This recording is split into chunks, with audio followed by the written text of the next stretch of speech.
Welcome to The Explainer. I am absolutely thrilled to have you here today. Usually, when we talk about self improvement or hitting our goals, the conversation instantly revolves around what we need to add to our lives, right? We're constantly told to hustle more, wake up earlier, adopt these incredibly complex morning routines, and somehow cram just one more productivity hack into our already overflowing schedules. But today, we are completely flipping that script.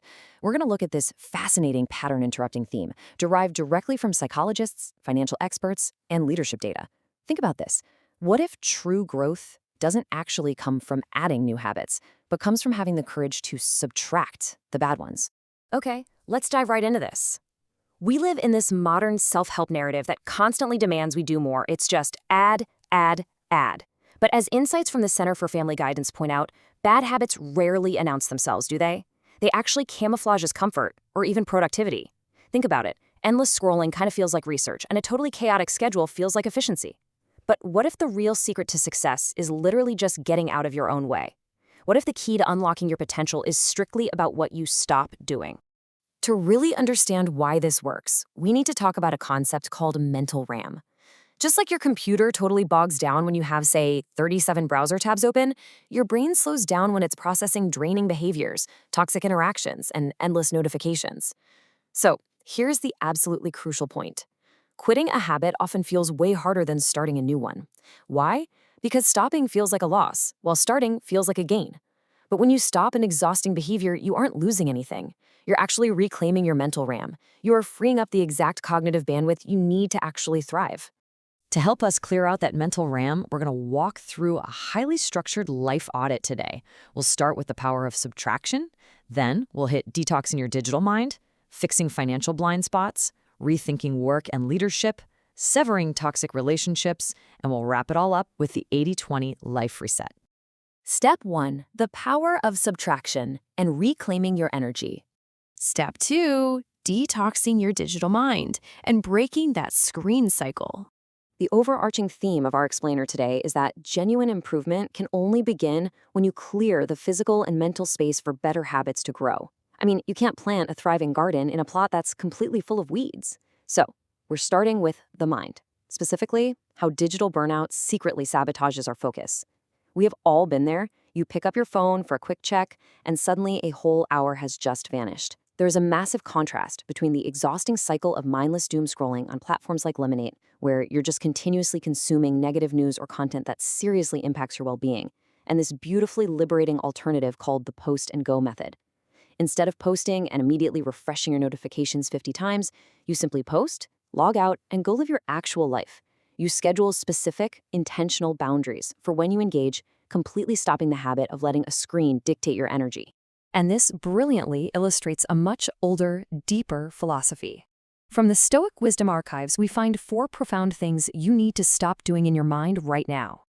First, stop regretting the past. What's done is done. Second, stop worrying about the unknown future.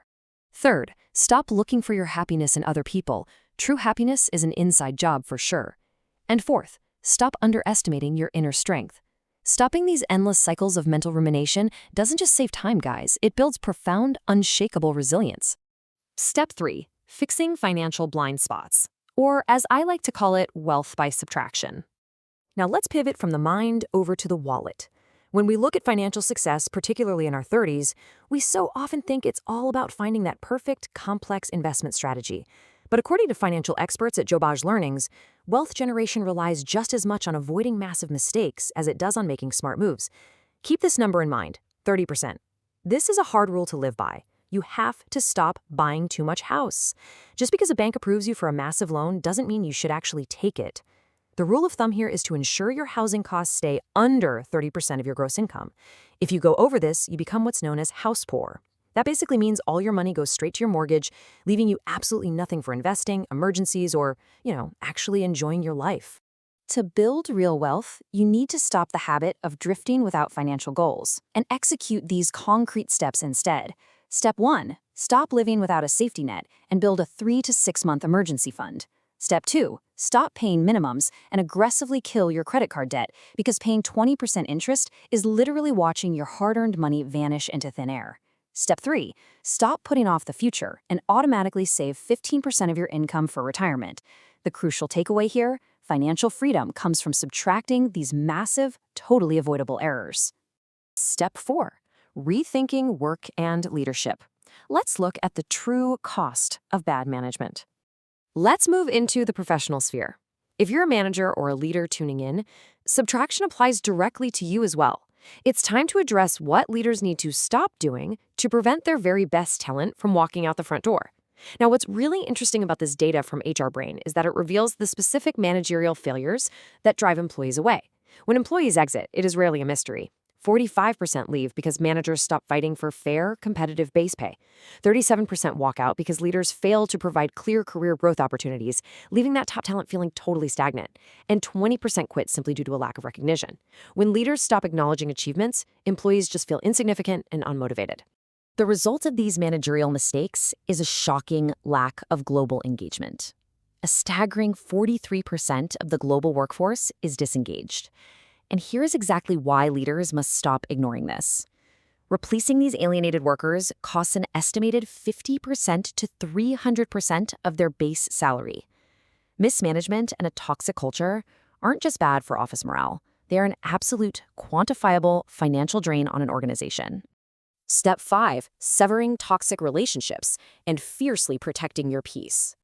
For our next section, I want to shift the tone of it, because applying the principle of subtraction to our inner circle is incredibly difficult. It's deeply emotional, but it is absolutely vital for our well-being. We're talking about severing toxic relationships to protect your peace.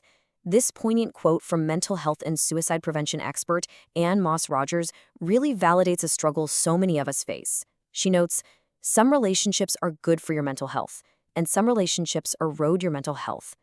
When someone responds to your efforts with manipulation, malice, and just repeated bad behavior, severing ties isn't some act of vengeance. It's a profound act of survival and self-preservation. If you recognize these signs in your own life, feeling constantly drained instead of fulfilled, enduring frequent put-downs, realizing your needs are persistently deemed less important, and facing a total lack of willingness to meet halfway, you have to stop trying to fix the unfixable. It's vital to seek help, build a real support system, expect a grieving process, and ultimately, disengage. You simply cannot heal in the exact same environment that is breaking you. Finally, step 6, the 80-20 life reset and sustaining your subtraction.